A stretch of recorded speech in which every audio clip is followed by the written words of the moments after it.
What's it say? Ah, shut up.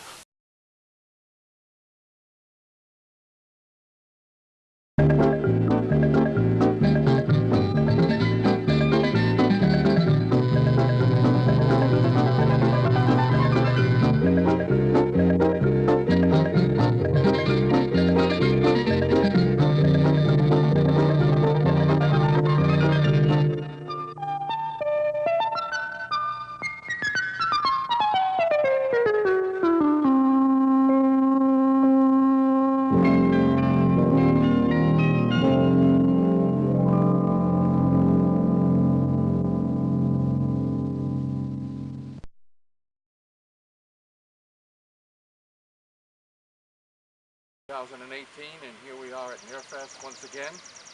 Hope we have a good day. There have been showers forecast, but there don't seem to be any in the vicinity right now. There's supposed to be some school kids up here, and that's why I am not teaching 4th grade today. So I may teach 4th grade, but they may be kids here from a school in Vermont. So we'll see what we see here today, and hopefully it'll be a really good day. Tomorrow, Saturday, is supposed to be even a better day, so we'll see how that works. So, Hams, if you're not here, if you didn't come here, too bad. You should have got off your butt and stopped calling CQ contests and just get up here and get some exercise, walk around. I usually do about 5 miles a day walking around. So, here we go to Nearfest 2018.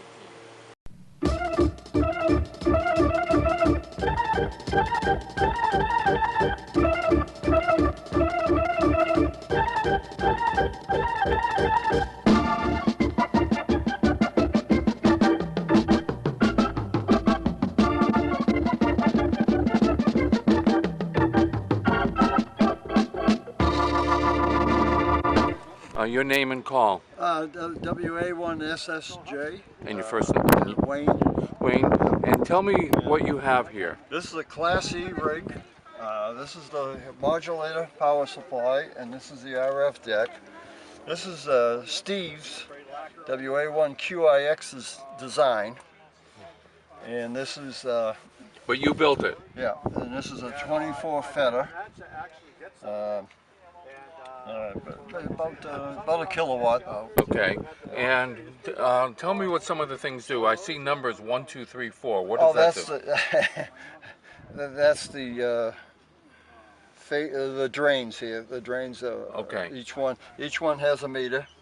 Okay. And this one here runs 26 amps. So each when it's tuned up, each meter would run 6.5 amps. And what's the difference between Class E and regular AM operation, which would be Class A? You'd have to go to Steve QAX for that information. But it gets wonderful audio. Just great. This one here is strictly right now for 80 meters. Okay. We can make it 160 and 80. Oh, but you have two. Now, what is this? This is the modulator. Oh, that's the modulator. You said that, and I didn't. Modulator, and this is the RF. Excuse me, RF deck. And how long did it take you to build this? Oh, about a year. Yeah. Okay. Yeah. And what do you think what was your cost, not in time, but in expense? Oh crap! It's hard to, cause some of the parts are used. You know, some are new, so I don't even pay attention to that. Okay. If I get what I want for this rig, and I did build it to sell, I'll probably be making maybe $5 to $10 an hour when you know. But it's a work. It's you know something you love to hobby. do. It's a hobby. Right. This is about as good a It's craftsmanship as I've ever seen. Yeah. Well, I appreciate that. Thank you very much. It is absolutely beautiful. Yeah, I haven't got the labeling on yet for stuff, but you know, the labeling will look something like that. Okay. So you're giving QIX well, credit. he's the designer. He's the designer. Yeah, but he's the designer. And, oh yeah. And you built it. Yeah. And how much? And are you selling it here at Nearfest? Well, I would if somebody wanted to get, but it's not really ready to go yet. When I it still is have some ready, more work to do on it. when it is ready, about how much will it go for? I have to make a driver, either VFO or a converter. Okay. You know, for it. But it's mostly done. Steve's been running it at his house. Okay. What's the cost do you think that we would sell it for? It would be pretty close to $5 grand. Okay, well that sounds like it's pretty worth Yeah, it too. yeah. And you wouldn't be making a whole lot of money on it. No, Okay. no, it's more a hobby than anything. Yeah. All right. Okay. Okay, my name is Ira. I am KC1EMJ from Nashua, New Hampshire. And what is going on here? This is what we call our Get on the Air station, sometimes called GOTA. It is here to operate anybody that doesn't have a license or is newly licensed and has never operated on high frequencies. They can come over here and operate this radio. We are operating what they call a flex radio. This is by remote control. The transmitter and receiver is in Pelham, New Hampshire, and we're here at the Deerfield Fairgrounds. Okay, we're operating on the 40-meter band. Our frequency is 7198. We've had a couple of young folks come by and try it this morning, and if they successfully make a contact, we give them a certificate to acknowledge that they've actually had their first contact on the radio. How many? You've had a few come over here. Yeah, so And, far just a few. This is on 40 meters, Okay. and the band is kind of iffy. That one over there is on 20 meters, and they're getting all kinds of But contacts. she's got a headset on, so I can't hear what she's doing. Yeah, she's got a speaker over there too, she can turn on. Oh, okay. Yeah. So, how far have you talked? Where have you talked to today? My contacts went as far as Ohio, quite a few in Pennsylvania, and also in Maryland. But typically, for this band, that's kind of normal this time of day.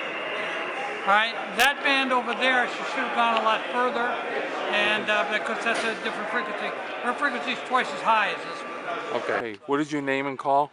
My name is Joe Truss, KB1FDA. We were sitting here last night at 11:30. It sounded like a train coming, and wind was coming off from my right here, come across, and we were holding our tent down.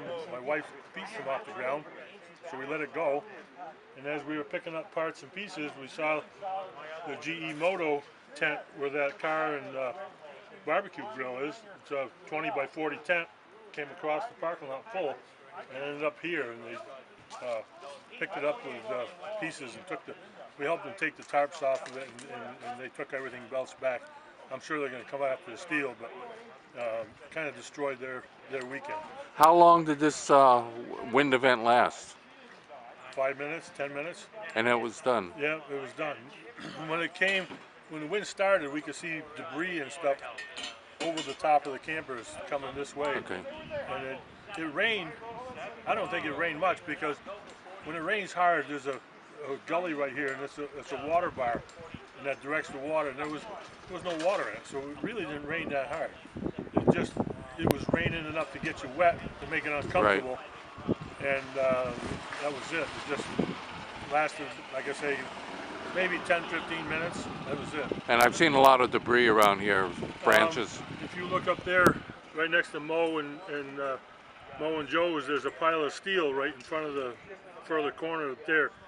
There's two pop-up campers or pop-up tents right there. Plus, the guy was dragging a couple of them off the dumpster this morning too. While launching wires into trees, this is probably the most accurate way to do it.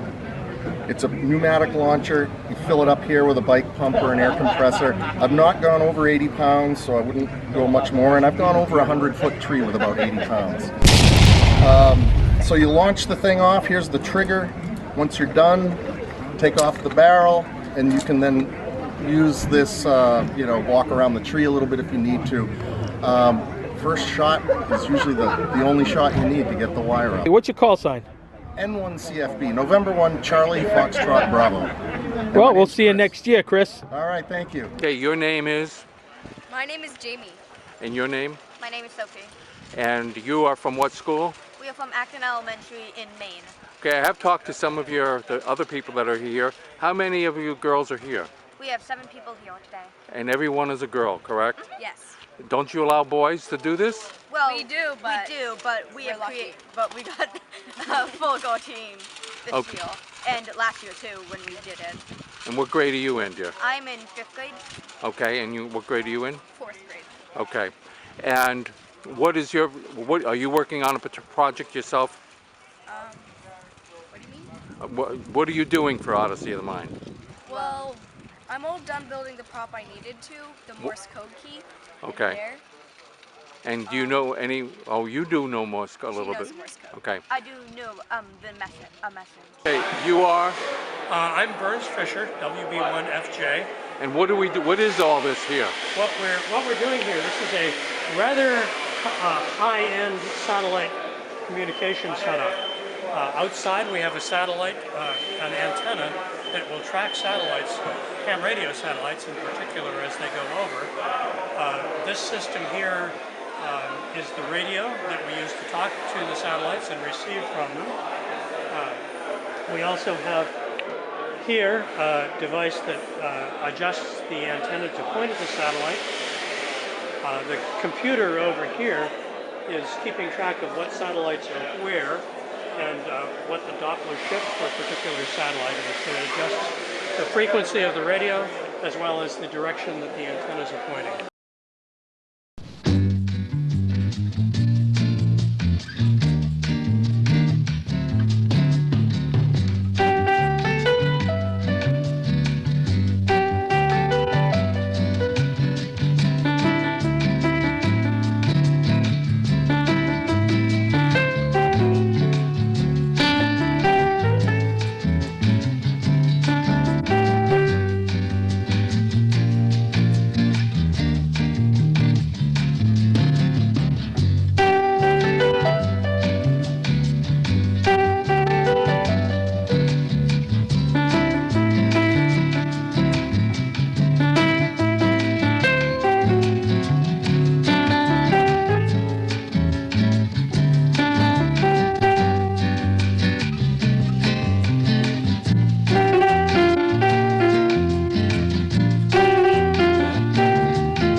Well, here we are, another Nearfest, May 2018.